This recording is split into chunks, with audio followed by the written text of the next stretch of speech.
AI Read to Me presents Emma by Jane Austen.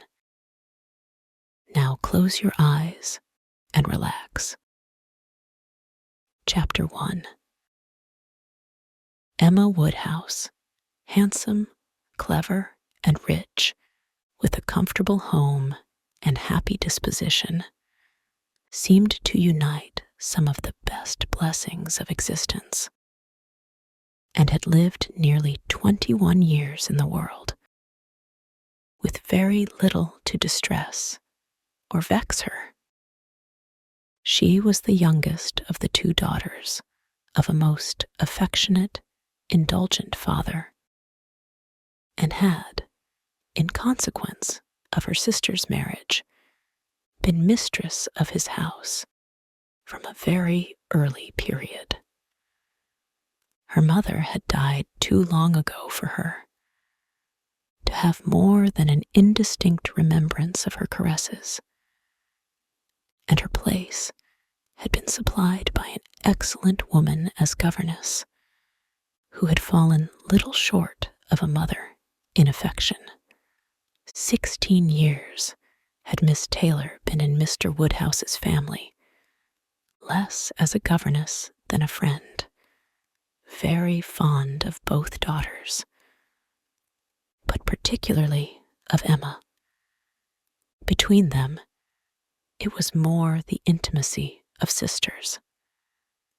Even before Miss Taylor had ceased to hold the nominal office of governess, the mildness of her temper had hardly allowed her to impose any restraint, and the shadow of authority being now long passed away, they had been living together as friend and friend, very mutually attached, and Emma doing just what she liked, highly esteeming Miss Taylor's judgment, but directed chiefly by her own.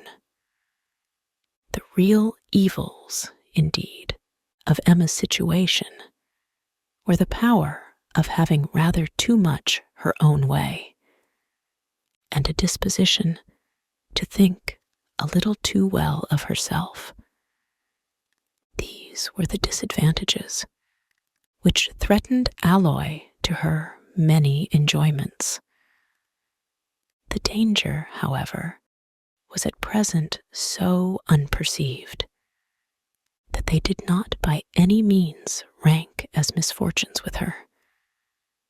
Sorrow came, a gentle sorrow, but not at all in the shape of any disagreeable consciousness. Miss Taylor married. It was Miss Taylor's loss which first brought grief. It was on the wedding day of this beloved friend that Emma first sat in mournful thought of any continuance. The wedding over, and the bride people gone, her father and herself were left to dine together, with no prospect of a third to cheer a long evening. Her father composed himself to sleep after dinner as usual, and she had then only to sit and think of what she had lost. The event had every promise of happiness for her friend. Mr. Weston was a man of unexceptionable character, easy fortune, suitable age, and pleasant manners, and there was some satisfaction in considering with what self-denying, generous friendship she had always wished and promoted the match. But it was a black morning's work for her. The want of Miss Taylor would be felt every hour of every day. She recalled her past kindness, the kindness, the affection of 16 years, how she had taught, and how she had played with her from 5 years old, how she had devoted all her powers to attach and amuse her in health, and how nursed her through the various illnesses of childhood. A large debt of gratitude was owing here, but the intercourse of the last 7 years, the equal footing and perfect unreserve, which had soon followed Isabella's marriage on their being left to each other, was yet a dearer, tenderer recollection. She had been a friend and companion such as few possessed, intelligent, well-informed, useful, gentle, knowing all the ways of the family, interested in all its concerns, and peculiarly interested in herself, in every pleasure, every scheme of hers, one to whom she could speak every thought as it arose, and who had such an affection for her as could never find fault. How was she to bear the change? It was true that her friend was going only half a mile from them, but Emma was aware that great must be the difference between a Mrs. Weston, only half a mile from them, and a Miss Taylor in the house. And with all her advantages, natural and domestic, she was now in great danger of suffering from intellectual solitude. She dearly loved her father, but he was no companion for her. He could not meet her in conversation, rational or playful. The evil of the actual disparity in their ages. And Mr. Woodhouse had not married early, was much increased by his constitution and habits. For having been a valetudinarian all his life, without activity of mind or body, he was a much older man in ways than in years, and though everywhere beloved for the friendliness of his heart and his amiable temper, his talents could not have recommended him at any time. Her sister, though comparatively but little removed by matrimony, being settled in London, only 16 miles off, was much beyond her daily reach, and many a long October and November evening must be struggled through at Hartfield before Christmas brought the next visit from Isabella and her husband and their little children to fill the house and give her pleasant society again. Highbury, the large and populous village, almost amounting to a town, to which Hartfield, in spite of its separate lawn and shrubberies and name, did really belong, afforded her no equals. The Woodhouses were first in consequence there. All looked up to them. She had many acquaintance in the place, for her father was universally civil, but not one among them who could be accepted in lieu of Miss Taylor for even half a day. It was a melancholy change, and Emma could not but sigh over it, and wish for impossible things, till her father awoke and made it necessary to be cheerful. His spirits required support. He was a nervous man, easily depressed, fond of everybody that he was used to, and hating to part with them, hating change of every kind.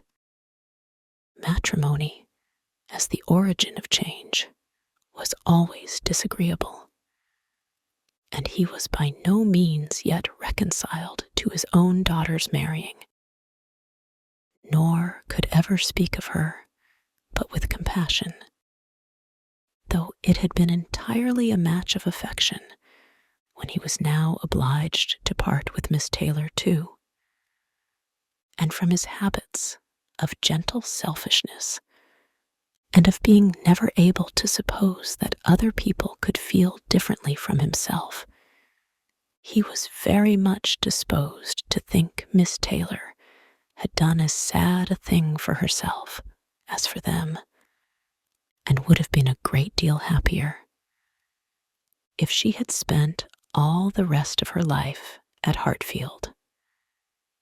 Emma smiled and chatted as cheerfully as she could to keep him from such thoughts.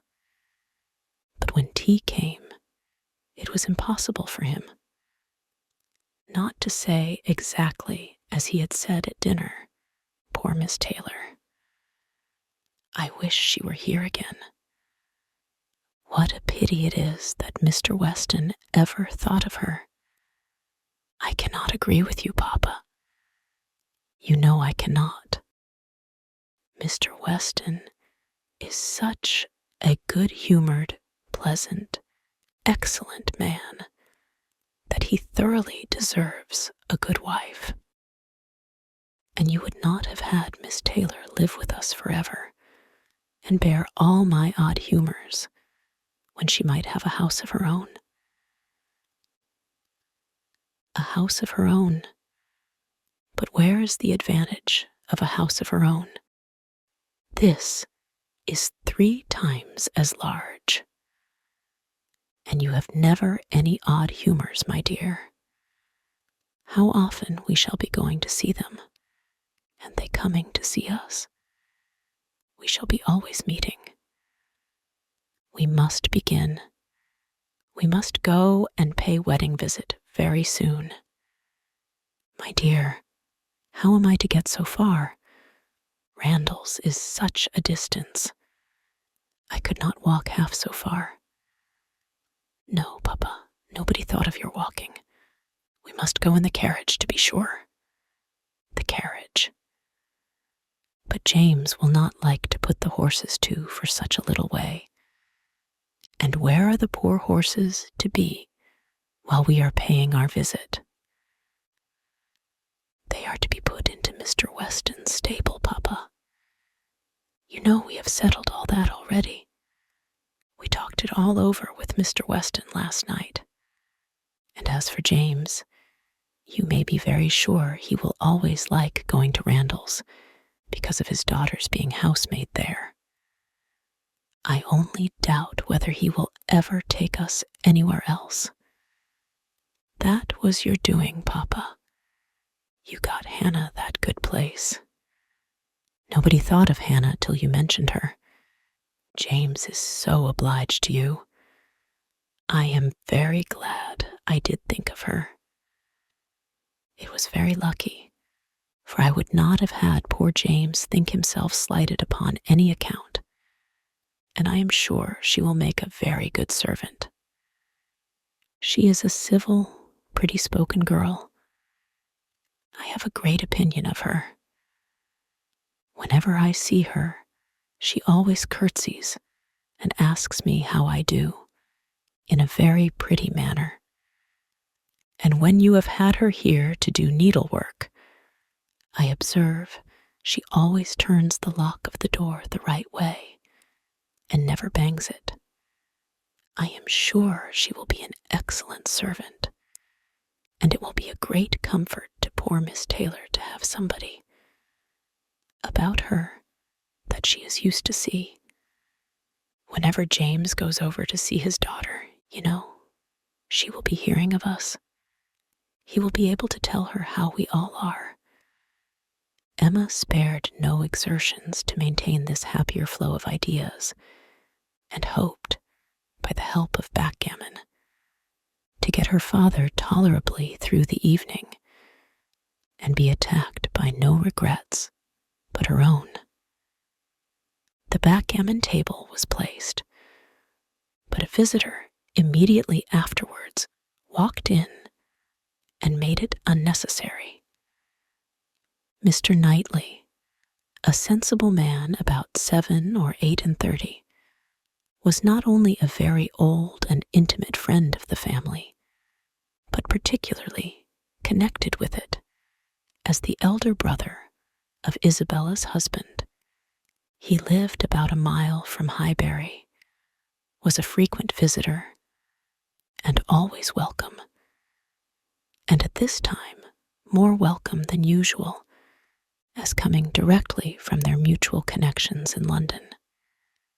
He had returned to a late dinner after some days' absence, and now walked up to Hartfield to say that all were well in Brunswick Square. It was a happy circumstance, and animated Mr. Woodhouse for some time. Mr. Knightley had a cheerful manner which always did him good, and his many inquiries after poor Isabella and her children were answered most satisfactorily. When this was over, Mr. Woodhouse gratefully observed, "It is very kind of you, Mr. Knightley, to come out at this late hour to call upon us. I am afraid you must have had a shocking walk." "Not at all, sir. It is a beautiful moonlight night, and so mild that I must draw back from your great fire. But you must have found it very damp and dirty. I wish you may not catch cold." "Dirty, sir? Look at my shoes. Not a speck on them."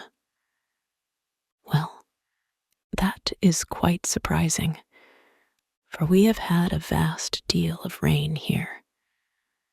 It rained dreadfully hard for half an hour while we were at breakfast. I wanted them to put off the wedding.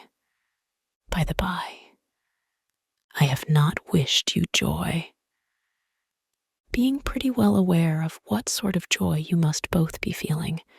I've been in no hurry with my congratulations, but I hope it all went off tolerably well. How did you all behave? Who cried most?" "Ah, poor Miss Taylor. 'Tis a sad business. Poor Mr. and Miss Woodhouse, if you please. But I cannot possibly say poor Miss Taylor. I have a great regard for you and Emma, but when it comes to the question of dependence or independence, at any rate, it must be better to have only one to please than two, especially when one of those two is such a fanciful, troublesome creature," said Emma playfully. "That is what you have in your head, I know, and what you would certainly say if my father were not by." "I believe it is very true, my dear, indeed," said Mr. Woodhouse with a sigh.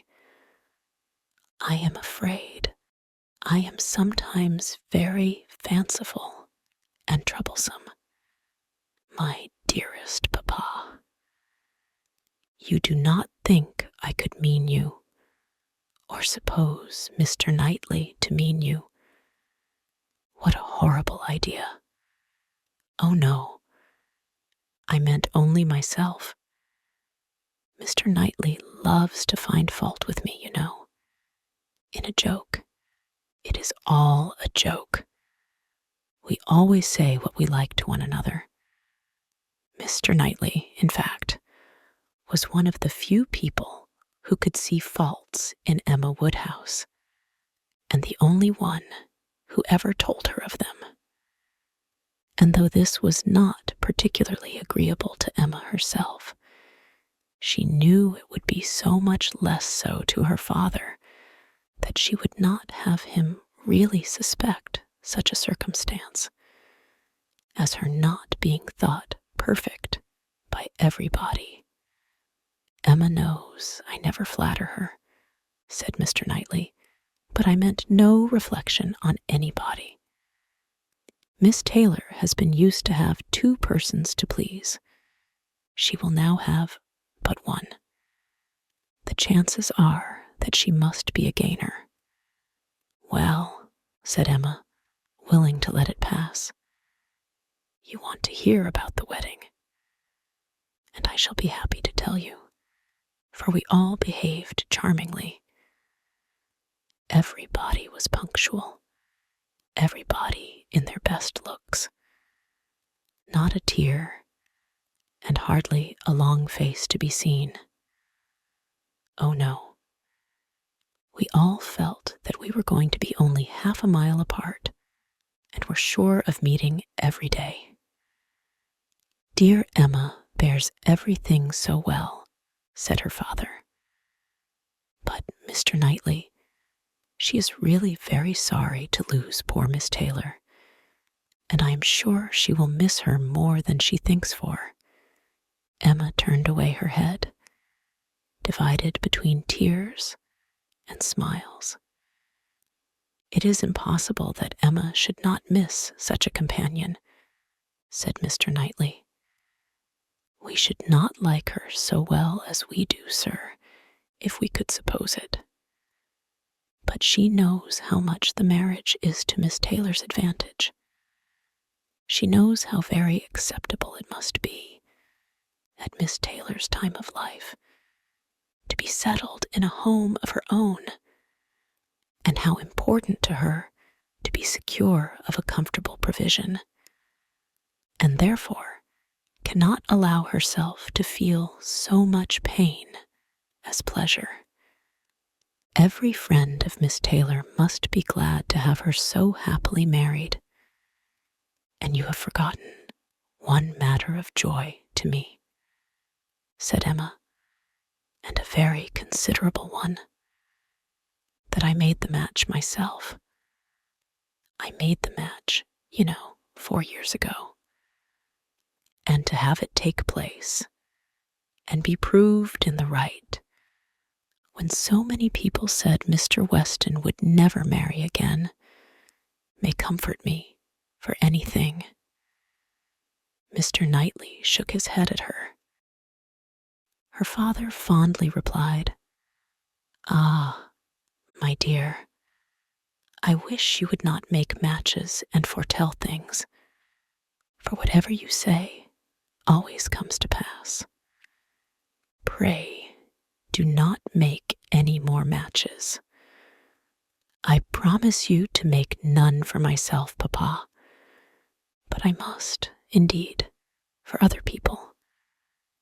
It is the greatest amusement in the world.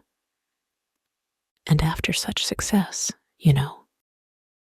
everybody said that Mr. Weston would never marry again. Oh dear, no.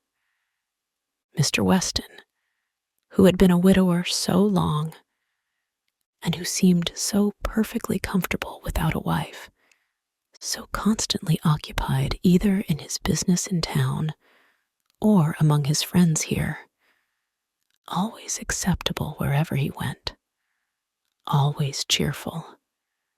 Mr. Weston need not spend a single evening in the year alone if he did not like it. Oh, no. Mr. Weston certainly would never marry again. Some people even talked of a promise to his wife on her deathbed, and others of the son and the uncle not letting him. All manner of solemn nonsense was talked on the subject, but I believed none of it.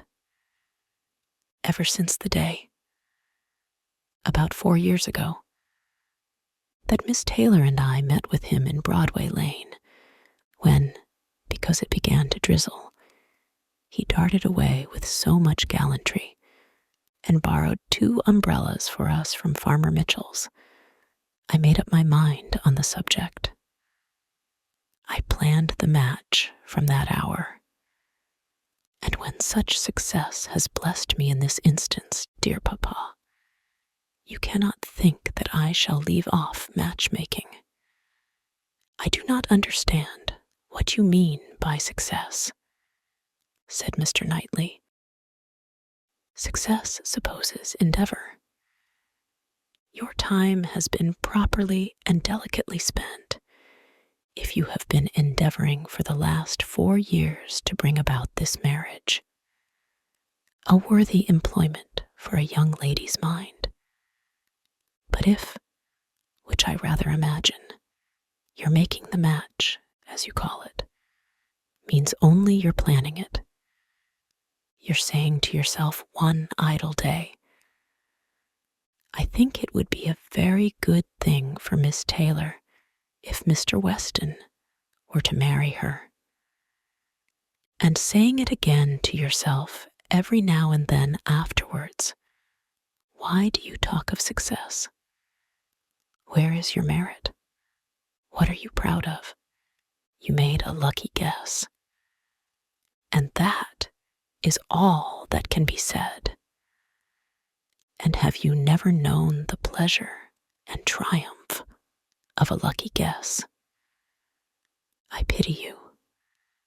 I thought you cleverer. For depend upon it, a lucky guess is never merely luck. There is always some talent in it. And as to my poor word success, which you quarrel with, I do not know that I am so entirely without any claim to it. You have drawn 2 pretty pictures, but I think there may be a third, a something between the do-nothing and the do-all. If I had not promoted Mr. Weston's visits here, and given many little encouragements, and smoothed many little matters, it might not have come to anything after all. I think you must know Hartfield enough to comprehend that. A straightforward, open-hearted man like Weston, and a rational, unaffected woman like Miss Taylor may be safely left to manage their own concerns. You are more likely to have done harm to yourself than good to them by interference. Emma never thinks of herself if she can do good to others, rejoined Mr. Woodhouse, understanding, but in part. But, my dear, pray do not make any more matches. They are silly things, and break up one's family circle grievously. Only one more, Papa. Only for Mr. Elton. Poor Mr. Elton. You like Mr. Elton, Papa. I must look about for a wife for him. There is nobody in Highbury who deserves him. And he has been here a whole year, and has fitted up his house so comfortably that it would be a shame to have him single any longer. And I thought, when he was joining their hands today, he looked so very much as if he would like to have the same kind office done for him. I think very well of Mr. Elton, and this is the only way I have of doing him a service. Mr. Elton is a very pretty young man, to be sure, and a very good young man, and I have a great regard for him. But if you want to show him any attention, my dear, ask him to come and dine with us some day. That will be a much better thing. I dare say Mr. Knightley will be so kind as to meet him. With a great deal of pleasure, sir, at any time, said Mr. Knightley, laughing, and I agree with you entirely that it will be a much better thing.